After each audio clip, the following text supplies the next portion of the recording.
만나서 반갑습니다. 오늘은 제18강 십자군 원정에 대해서 함께 생각하는 시간을 갖도록 하겠습니다.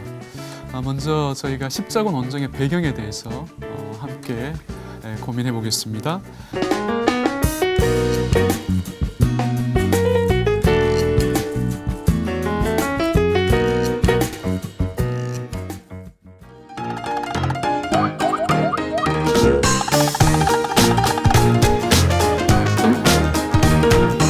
십자군 원정은 1095년에 처음 시작된 이래로 1291년까지 200년 동안 지속된 그러한 성전이었습니다. 십자군 원정은 신앙의 이름으로 전쟁을 종교에 이용한 비극적인 역사이기도 합니다. 표면적으로 볼 때 예루살렘에 있는 이제 거룩한 묘지교회라고 우리가 이제 성묘교회라고 하는데 이슬람교를 믿는 셀주크 터키의 지뢰로부터 탈환하는 것이 십자군 원정의 대의 명분이었습니다. 그러나 십자군 원정에는 이 대의 명분과 맞물려 있는 여러 다른 복잡한 이런 원인들도 있었다는 것을 저희가 생각해 볼 필요가 있습니다. 그래서 가장 먼저 신앙적인 배경에 대해서 한번 생각을 해보겠습니다. 638년에 그 예루살렘이 이슬람의 창시자 무하마드 사후의 이슬람 교도들에 의해서 함락이 되었습니다. 그리고 이제 1078년에 셀주크 터키에 의해서 예루살렘이 다시 그들의 지배 아래로 들어가게 되었습니다. 특별히 셀주크 터키의 지배 아래 들어가면서 기독교인들이 이제 성지를 순례하는 것은 거의 불가능하게 되었습니다. 그러니까 셀주크 터키는 이제 이전의 그 아랍인들과 달리 기독교 성지에 대한 일체 어떤 존경심도 없었고요. 이제 이뿐만 아니라 또 기독교 순례자들의 그 안전을 이렇게 보장해 주지도 않았습니다. 이제 이 부분에 대해서 중세 교회가 부담감을 느꼈고 실제로 또 어떤 자존심이 상한 게 사실이었습니다. 당연히 이제 기독교 성지 탈환에 대한 그 대의 명분은 신앙적인 열심 속에서 이제 십자군 원정을 가능하게 했습니다. 더욱이 십자군에 가담하면 어떤 죄를 지었든 용서를 받을 수 있다라는 이제 그런 어떤 그 면제를 보증받았고요. 또 사람들에게 빌린 채무를 이렇게 연기할 수 있다는 그러한 이제 보증도 받았습니다. 이뿐만 아니라 이제 천국에 들어가거나 최소한 연옥에 갇혀 있는 기간이 단축될 것이라는 그런 교회의 약속을 받았습니다. 이제 뭐 이러면서 많은 사람들이 그 십자군 원정에 참여하게 된 것이죠. 그리고 이제 두 번째 배경으로는 반이슬람 정서를 우리가 생각을 할 수 있습니다. 십자군 원정은 그 이슬람 교도들에 대한 그 적대적인 감정과 맞물려 있었는데요. 특별히 스페인과 지중해에서 오랫동안 유럽 사람들은 그 이슬람 교도들과 이렇게 싸움을 했습니다. 이제 이 때문에 유럽 기독교인들은 이슬람 교도들과의 어떤 전쟁을 하는 것에 대해서 어떤 의미에서는 두려워하지 않는 면이 있었고요. 무엇보다도 십자군 원정이 기독교 성지 탈환이라는 종교적 대의 명분을 가지고 있었기 때문에 유럽 기독교인들은 하나님의 은혜 속에서 이슬람 교도들을 반드시 이길 수 있을 것이다 라고 생각한 겁니다. 근데 사실은 착각이죠. 그러니까 우리가 이거 어떤 종교적 감정, 어떤 열심으로 어떤 그 상황에 대한 어떤 고려 없이 그냥 하나님의 능력, 하나님께서 하시면 할 것이다 라고 이 전쟁을 했는데 그것은 대단히 무모한 것이었습니다. 그러니까 어떤 신앙의 이해가 잘못된 것이죠. 세 번째가 경제적인 배경이었습니다. 십자군 원정이 일어나기 전에 유럽에 대기근이 있었습니다. 그래서 땅 부족 그리고 이제 식량 어떤 부족 때문에 그러니까 이 문제를 해결하기 위한 어떤 대안을 찾고 있었습니다. 이제 그러할 때 이제 십자군 원정은 유럽의 군주들에게 새로운 땅과 어떤 재원을 얻을 수 있는 어떤 재원을 얻을 수 있는 것을 제공할 것이라는 기대감을 갖게 한 것이죠. 이제 물론 십자군 원정을 참여하는 일반 사람들도 기대감을 갖게 했는데요. 땅을 파사받아서 부자가 될 수 있겠다는 그러한 꿈을 꾸게 해준 겁니다. 이제 이러한 배경이 바로 이제 경제적인 배경이라고 할 수 있습니다. 그 다음에 이제 네 번째로 우리가 이제 정치적인 배경을 생각할 수 있는데요. 이 정치적인 배경은 가장 직접적인 십자군 원정의 그 배경이 됩니다. 로마 제국의 이제 황제로서 최초의 기독교인이었던 콘스탄틴 황제가 당시 이제 그리스 비잔티움에 하나 이제 도시를 건설했죠. 그리고 이제 자기의 이름을 따서 콘스탄티노플이라고 이제 이름을 지은 것입니다. 근데 이제 이 도시가 이제 셀주크 터키가 이렇게 침공을 하면서 위협을 받는 그런 상황까지 이르게 된 것이죠. 1071년에 셀주크 터키는 비잔틴 군대와 싸워서 이겼습니다. 그리고 이제 이것 때문에 비잔틴 제국이 소위 이제 반 이상 이렇게 이제 점령이 돼버린 거죠. 그러니까 이제 이집트, 그 다음에 이제 팔레스타인 지역, 그리고 소아시아 지역까지 거의 이제 그 셀주크 터키의 지배 아래 들어가 버리게 된 것이죠. 그러니까 이러한 상황 속에서 이제 비잔틴 황제는 매우 위급했습니다. 이제 이 때문에 그 당시에 이제 그 비잔틴 황제 미카엘 7세는 1073년에 로마 교황에게 온조를 청합니다. 그래서 이제 미카엘 7세는 교황 그레고리 7세에게 사절단을 보냈습니다. 로마 교황청은 이제 그 사절단을 아주 따뜻하게 맞아들였죠. 하지만 그 교황은 그 당시 이제 어떤 상황이 있었냐면 신성 로마 제국의 황제인 하인리 4세와 계속 갈등과 논쟁 중에 있습니다. 투쟁 중에 있어요. 서임권 논쟁 때문에 소위 투쟁 중에 있었습니다.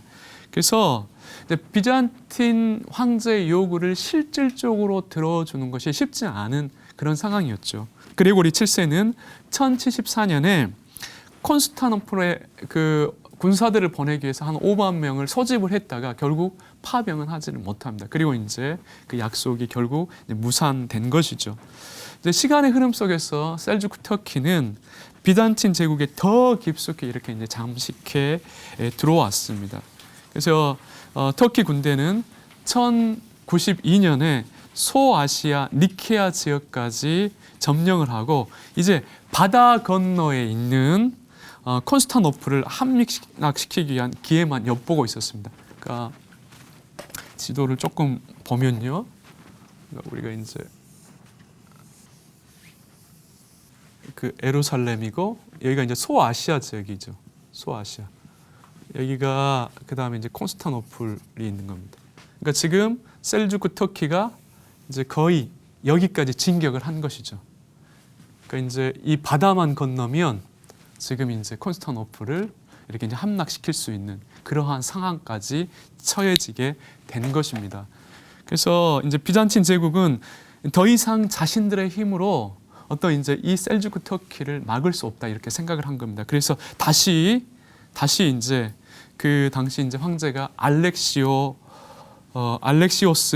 콤네노스였는데 사절단을 로마 교황청에 보냅니다. 그리고 이제 그 당시 이제 교황이었던 우르반 2세에게 도움을 청합니다. 이제 비잔틴 황제는 로마 교황에게 전통적으로 기독교 영토였던 비잔틴 제국에서 이슬람 무법자들을 축출하는 것은 서방교회와 동방교회의 신자들에게 당연한 의무다. 그렇게 이제 설득을 합니다. 그래서 이제 이런 이제 설득을 받고 우르반 2세가 약속을 합니다. 그러면 군대를 보내겠다. 그래서 이제 그 셀주크 터키를 동방 제국, 소위 이제 비잔틴 제국에서 이렇게 이제 물리치고 그리고 예루살렘 성지를 탈환하겠다. 그렇게 이제 약속을 한 것입니다. 이때 응답했을 때는 그냥 순수하게 응답을 한 건 아닙니다. 여기에도 하나의 정치적인 고려가 있었는데요. 어떤 고려였냐면 비잔틴 제국을 셀주크 터키로부터 해방을 시키면 교황권의 위세가 훨씬 더 높아질 것이다. 소위 이제 교황권이 훨씬 더 강화될 것이다. 이런 생각 속에서 이제 군대를 파견한 것이죠. 이제 우르반 2세는 이제 군대를 모집하기 위해서 1095년 11월에 프랑스 남부에 있는 클레르몽에서 이제 종교 회의를 개최합니다. 그래서 이제 여기에 언근각처 그리고 여러 나라들로부터 추기경 그리고 주교, 대수원 원장 그리고 사제들, 귀족들이 모였습니다. 그리고 이제 그 회의장 밖에는 소위 이제 회의장 밖에는 수많은 인파들로 발을 디딜 틈이 없을 정도로 많은 사람들이 이렇게 모였습니다. 그래서 이제 회의를 끝내고 우르반 2세가 이제 광장으로 나와서 셀주크 터키와 전쟁을 이렇게 선포를 합니다. 그리고 이제 이 전쟁을 위해서 기독교인들이 참여해야 한다는 것을 호소하지요. 대의 명분과 감정에 호소하는 우르반 2세의 말은 청중들의 마음을 움직였습니다. 그리고 그는 이제 청중들에게 이 전쟁은 거룩한 것일 뿐만 아니라 또한 지금 가려는 땅은 환희의 낙원이자 적과 꿀이 흐르는 곳이라고 선동을 한 겁니다. 이제 청중들로부터 어떤 소리가 들려왔어요. 그러니까 데우스 불트 이렇게 이제 계속해서 사람들이 외친 것이죠. 하나님이 원하신다. 하나님이 원하신다. 그렇게 이제 외쳐진 것입니다. 이제 예상치 못했던 군중들의 반응 속에서 이제 교황은 그들의 충성심을 더 강하게 끌어낼 수 있는 어떤 제안을 합니다.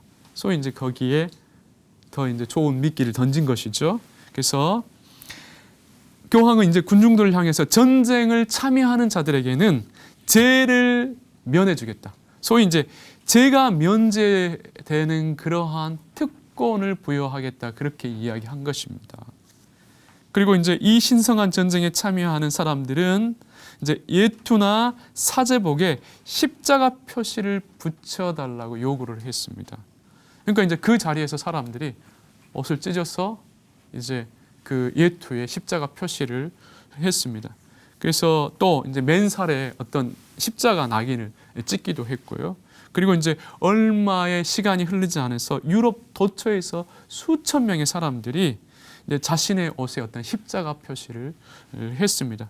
그리고 이제 더 많은 사람들을 이끌기 위해서 이제 교황청은 선전을 아주 치밀하고 교묘하게 한 것이죠. 그러니까 일상에서 성직자들은 계속해서 십자군 참여를 위해서 열심히 고민했습니다.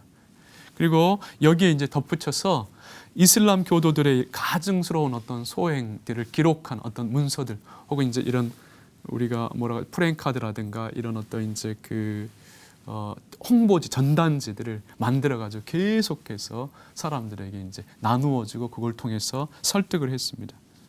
그러니까 이제 이러한 과정 속에서 이제 신성 로마 제국의 황제와 계속 교황과 이렇게 이제 갈등이 있었는데 이 갈등도 멈추었습니다. 그리고 이제 유럽 전체가 하나의 공통된 거룩한 대의 명분 앞에서 이제 완전히 연합한 것처럼 이렇게 보이게 된 것이죠. 이제 실제적으로 이제 십자군 원정이 이제 어떻게 이루어졌는지 한 번 더 그 과정을 좀 살펴보도록 하겠습니다.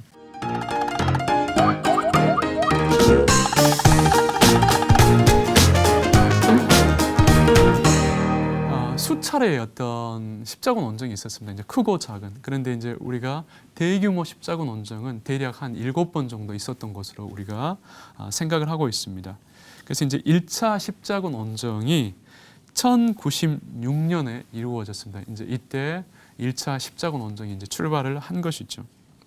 근데 이제 이 십자군은 군인들만 참여한 건 아닙니다. 그 당시 이제 중세의 어떤 훈련된 주력 부대가 진군하기 전에 이미 아무런 군사 훈련도 받지 않는 다양한 부류의 사람들이 콘스탄노플에 도착해서 바다를 건넜습니다. 그러니까 여러 나라에서 십자군에 참여하기 위해서 모여든 사람들은 콘스탄노플에 도착하기 전에 이제 헝가리와 불가리아 국경을 이렇게 넘으면서 이제 넘어왔지만 그러나 이제 그곳 사람들의 어떤 약탈에 의해서 많이 죽습니다.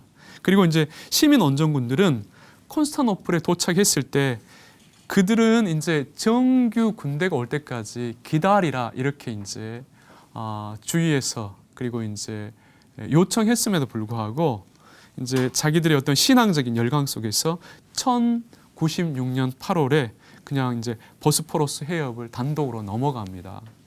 그래서 이제 하지만 셀주크 터키의 어떤 이제 매복 작전에 걸려 들어가지고 거의 모든 사람들이 다 몰살을 당합니다. 그래서 이제 역사가들의 기록에 의하면 이제 이러한 가중 속에서 이제 예비적인 시민 군인들, 소위 군인이 아닌 일반 평민들의 어떤 그 십자군 온정에 대략 30만 명, 훨씬 더 많은 사람들이 참여했는데 약 30만 명 정도가 이때 살해당한 걸로 우리가 이제 기록되어 있습니다. 그러니까 이제 그 정말 비극의 역사죠. 그러니까 오직 감정적으로만 고양된 신앙의 열정이 이제 이러한 비극을 만들어낸 것이죠. 그러니까 바른 어떤 신앙적 지식 그리고 바른 어떠한 그 성경적 지식에 근거하지 않으면, 그러니까 신앙 자체가 얼마나 우리를 위험스럽게 하고 그 시대와 그 사람들을 위기로 몰아넣는가를 우리가 확인할 수 있다는 겁니다. 그러니까 이 사람들은 어떤 선동에 의해서 결국 이렇게 셀 수 없는 많은 사람들이 이제 죽어간 것이죠. 이제 그리고 이제 4개 부대로 구성된 이제 30만 명 정도의 이제 정규 원정군이 1097년에 이제 콘스탄노플에 집결을 합니다. 그래서 이제 이 십자군은 1097년 6월에 소아시아의 니케아를 점령하고 1098년 6월에는 안디옥도 탈환합니다. 그러니까 이제 탈환하죠. 그러니까 이제 이 지역까지 이렇게 탈환한 겁니다. 계속 탈환해서 내려온 거죠. 그리고 이제 계속 남하를 합니다. 특별히 이제 안디옥을 탈환할 때 계속해서 이제 고전을 면치를 못했어요. 근데 이제 이때 이상한 하나의 사건이 일어납니다. 어떤 사건이냐면 예수님을 찔렀던, 그러니까 예수님의 옆구리를 찔렀던 그 창이 발견된 것이에요. 그런데 이제 이 창이 발견되었다는 소리를 듣고 십자군들의 사기가 갑자기 충천합니다. 그래가지고 그냥 전쟁을 이겨서 이제 안디옥을 탈환한 것이죠. 그러면 이제 이 신비한 이 무기가 십자군을 승리로 이끈 것이죠. 근데 우리가 한번 이제 생각해 볼 필요는 있습니다. 과연 이 무기가 참된 것일까? 진짜일까? 아마 이제 제가 생각할 때는 아마도 이 전쟁의 어떤 상황을 되돌리기 위해서 조작한 것일 것이다. 이제 이런 생각을 가능하게 한다는 것입니다. 아무튼 이제 십자군은 계속해서 이제 남쪽으로 진군을 합니다. 진군을 해서 1099년 6월 초에 이제 예루살렘에 도착을 하고요. 이제 여기에서 도착을 해서 이제 거의 5주간의 이제 참혹한 이렇게 이제 전쟁을 수행을 하죠. 결국 그러면서 이제 1099년 7월 15일에 이제 기독교 성지인 이 예루살렘을 탈환합니다. 근데 이제 우리가 이 탈환했을 때 그 광경을 생각을 해야 됩니다. 그러니까 우리가 탈환한 것은 좋았어요. 근데 이 탈환을 할 때 이 십자군들이 얼마나 잔혹한 일들을 행했는가를 기억해야 됩니다. 그래서 이제 십자군 병사들은 남녀노소를 가리지 않고 다 그 성 안에 있는 사람들 다 몰살시켰습니다. 그래서 어린 아이들은 그냥 벽에 던져가지고 죽여버리고요. 그리고 또 무슬림 교도뿐만 아니라 유대의 해당을 불지르며 유대인들도 잔혹하게 학살을 했습니다. 그러니까 이제 과장된 이제 표현이기는 하지만 소위 이제 그 전에 그 솔로몬 성전이 있던 그 주변에서 그 학살당한 사람들의 피가 사람들의 무릎까지 그리고 말 고삐까지 찼다는 그런 기록이 아마 가장되었겠지만 전해 오기도 합니다. 성지 탈환을 위해서 참여한 십자군들의 수준이 온전한 그리스도의 이상에 얼마나 현재에 미치지 못했는가, 얼마나 무식하고 잔혹하고 그리고 어떤 안하무인이었는가를 알려주는 그러한 사실이라는 겁니다.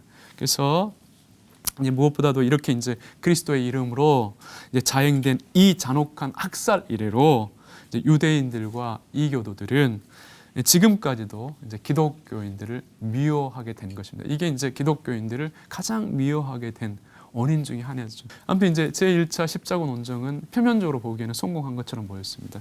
그러나 이제 십자군의 어떤 명예는 바닥으로 추락했죠. 과연 그것이 거룩한 성전이었는가?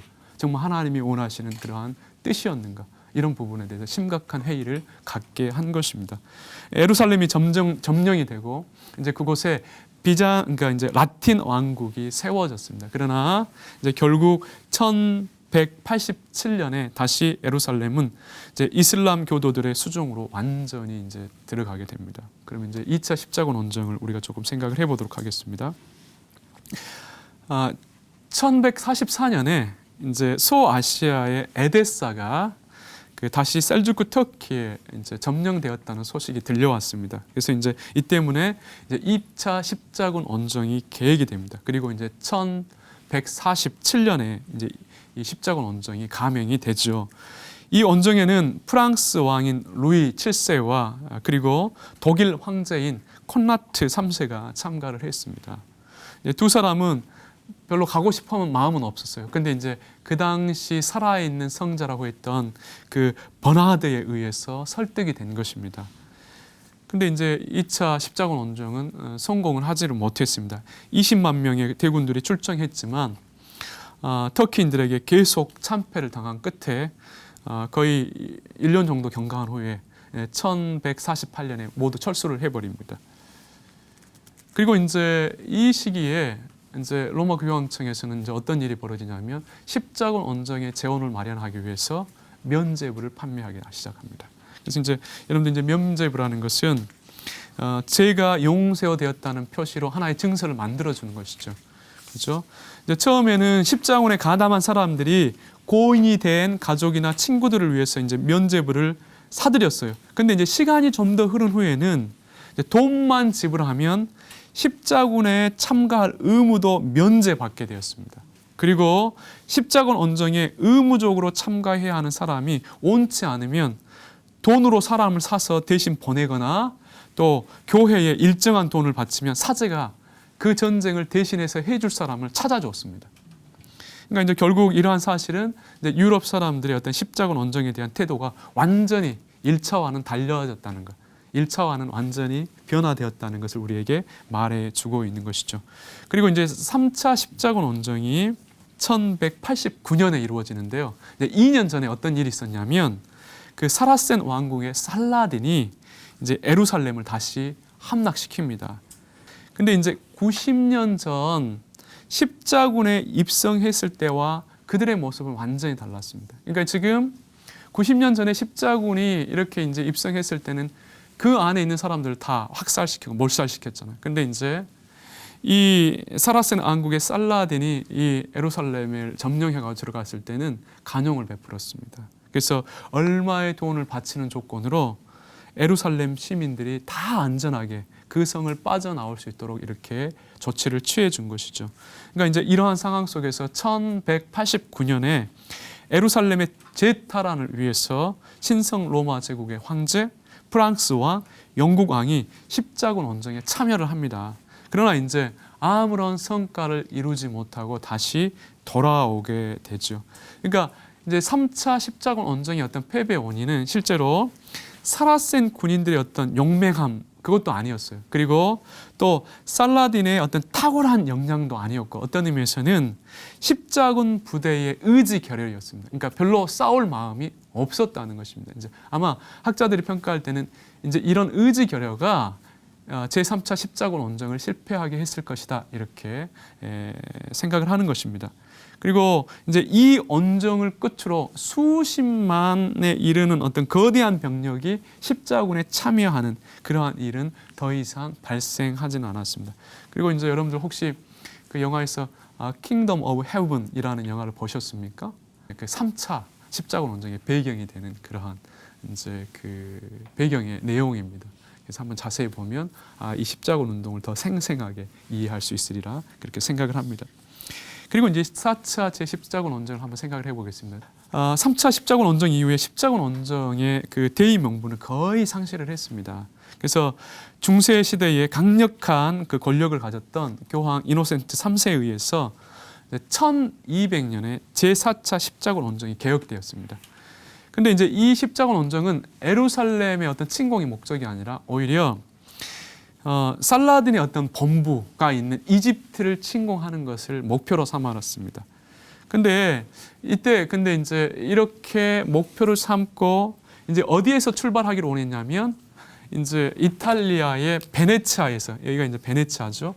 이 베네치아에서 이제 곧바로 이집트로 가기를 결정을 했어요. 근데 가기로 결정했는데 이때 이 베네치아의 총독이 소위 그 아주 교활한 생각을 한 겁니다. 그래서 이제 결과적으로 이제 어떤 일이 일어났냐면, 사실은 이제 베네치아에서 이집트로 가기 위해서는 배싹을 지불해야 했어요. 그런데 이제 돈이 충분하지는 않아 가지고 이제 그 배싹을 지불할 수 없기 때문에 이제 베네치아에서 이집트로 옮길 수가 없습니다. 그러니까 이제 이러한 어떤 상황 속에서 베네치아 총독이 하나의 어떤 제안을 했어요. 어떤 제안을 했냐면, 아무튼 다른 지역, 소위 이제 헝가리의 어떤 도시를 치면 거기에서 우리가 이제 그 돈을 받아가지고 우리가 이제 이집트로 이제 보내주겠다, 이렇게 이제 제안을 한 것이죠. 그래서 실제로 이제 이 십자군들이 이집트에 가지 않고 헝가리 지역을 갑니다. 그래가지고 거기서 이제 전쟁을 하죠. 이제 1204년 4월 12일에 이제 이 십자군들이 콘스탄티노플을 함락을 해서 무자비한 약탈과 그렇게 이제 난동을 부리면서 이제 콘스탄티노플을 함락시켜 버립니다. 결국 이제 이 때문에 동방교회와 서방교회 유대는 다시 회복할 수 없을 그런 상황으로 이제 치닫게 됩니다. 그러면서 이제 완전한 교류가 다 끊겨 버리는 것이죠. 근데 이제 이 4차 원정 때 또 아주 끔찍한 하나의 또 일들이 일어납니다. 어떤 일이냐면, 이제 8년이 지나고 1212년에 어린이 십자군들이 이제 출현을 합니다. 프랑스와 독일에서 출현을 합니다. 그래서 이제 프랑스 어린이 십자군은 스테팽이라는 이제 12세의 어떤 목동이 이제 이끌었는데요. 이제 그가 내가 양을 치고 있을 때 그리스도가 나타나 가지고 예루살렘으로 이제 어린 십자군을 진군해 가지고 이제 그 보내면은 예루살렘을 다시 되찾을 수 있을 것이다, 이런 이제 환상을 봤다는 것이에요. 그래가지고 이제 이게 이제 소문이 나고 그러면서 프랑스 전역에서 약 3만여 명의 어린이들이 모였습니다. 그 어디까지 도착했냐면 프랑스 마르세유, 거기가 이제 항구 도시, 이제 거기까지 도착을 했습니다. 근데 이제 앞에는 바다잖아요. 근데 그들이 이제 어떤 생각을 했냐면, 우리가 도착하면 모세가 홍해를 건넜을 때처럼 하나님이 바다를 쫙 하고 열려줄 것이다, 이런 기대를 가지고 있었던 거예요. 근데 열렸을까요? 안 열렸을까요? 당연히 안 열렸겠죠. 근데 이제 이렇게 해가지고 절망하고 있었을 때 이제 아주 악한 이제 그 사람들이 있었는데, 노예 상인들이 그들을 태워준다고 해가지고 결국 그들을 이집트로 끌고 갔어요. 그래가지고 이집트에 팔아먹었어요. 네, 그런 이제 일들이 벌어졌고요. 또 하나는 이제 같은 해에 2만 명 정도로 구성된 이제 독일 어린 십자군이 켈른에서 이제 집결을 했습니다. 그래서 이제 그들은 이제 걸어가지고 어디까지 왔냐면, 그러니까 이탈리아 남부 이제 항구 도시인 브린디시까지 왔어요. 그러니까 엄청나게 긴 행군을 한 거죠. 그러니까 올 때 많은 애들이 이제 죽습니다. 그리고 또 근데 이제 왔지만 그곳에 주교가 갈 수 없다, 이제 그렇게 이제 막습니다. 그래서 이제 보니까 이제 2만 명의 애들이 그 브린디시까지 이제 온 숫자를 보니까 약 14,000명이 죽었습니다. 그러니까 7,000명 정도가 남게 된 거죠. 그러니까 이제 이런 어떤 이제 비극의 역사가 이제 제4차 그 십자군 원정과 관련해서 또 벌어진 일입니다. 그리고 이제 제5차, 6차, 7차가 있지만 실제로 이 십자군 운동에서는 큰 어떤 성과가 없었습니다.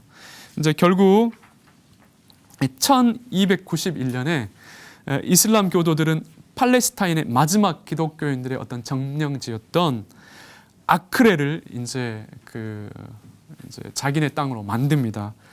그리고 이제 결국 이제 중세 기독교인들은 예루살렘 성지를 끝내 회복하지 못하고 십자군 온정에 이제 거대한 서막이 이렇게 이제 내리게 됩니다.